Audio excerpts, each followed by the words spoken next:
Hello प्यारे बच्चों, मैं हरकिशन और मैं हाजिर हूँ नीट 2024 का एक क्वेश्चन लेकर आप सबके सामने।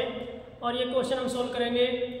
नीट में बेसिक क्वेश्चन आते हैं, बहुत ज़्यादा डिफिकल्ट क्वेश्चन नहीं आते हैं फिजिक्स के। फिजिक्स को लेकर जो डर बना हुआ है वो नाजायज़ है।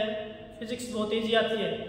स्टेटमेंट पे अगर हम ध्यान दें, स्टेटमेंट है a box of mass 5 kilogram is pulled up by a cord up along a frictionless plane inclined at 30 degree with the horizontal.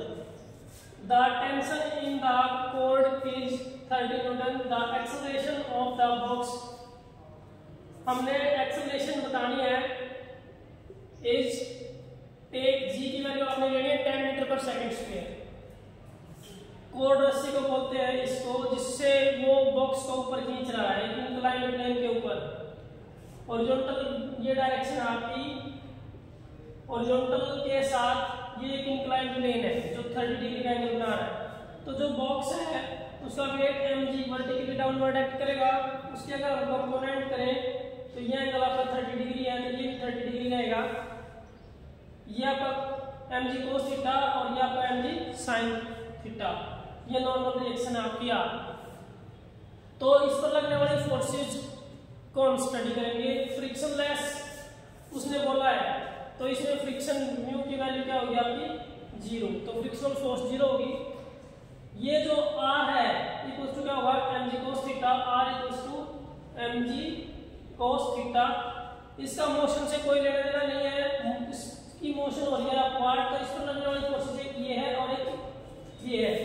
और इन फोर्सेज का जो डिफरेंस आएगा, क्योंकि अपवर्ड मोशन हो रही है तो T ग्रेटर फोर्स है, माइनस ये डाउनवर्ड पुल कर रही है mg sin theta, mg sin 30 degree equal to रहेगा आपके पास m into a net external force.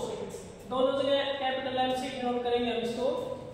m की वैल्यू आपकी गिवन है 5 किलोग्राम, g की वैल्यू गिवन है, sin 30 की वैल्यू आपकी 1/2 होती है, टेंशन की वैल्यू आपकी गिवन है 30 न्यूटन। तो 30 माइनस 5 इंटू 10 या के पास 1/2 इक्वल्स टू 5 इंटू a हमें फाइंड आउट करना है।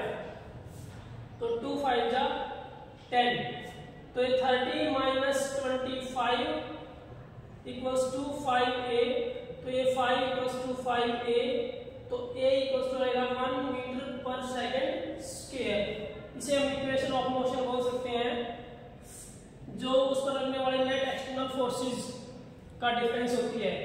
किसी भी ऑब्जेक्ट का फ्री बॉडी डायग्राम बनाएं, उस पर लगने वाली फोर्सेस को फाइंड आउट करें। जिन फोर्सेस का इन्वॉल्वमेंट मोशन में होता है सिर्फ उन्हीं को ले।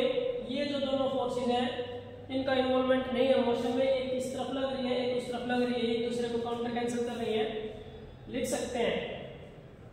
फ्रिक्शनलेस बोला है या यहाँ स्मूथ भी लिख सकता है, तो उसमें आप कोएफिशिएंट ऑफ फ्रिक्शन की वैल्यू क्या लेंगे 0 लेंगे। तो इसका जो राइट आंसर है वो रहेगा D option. Thank you, have a nice day.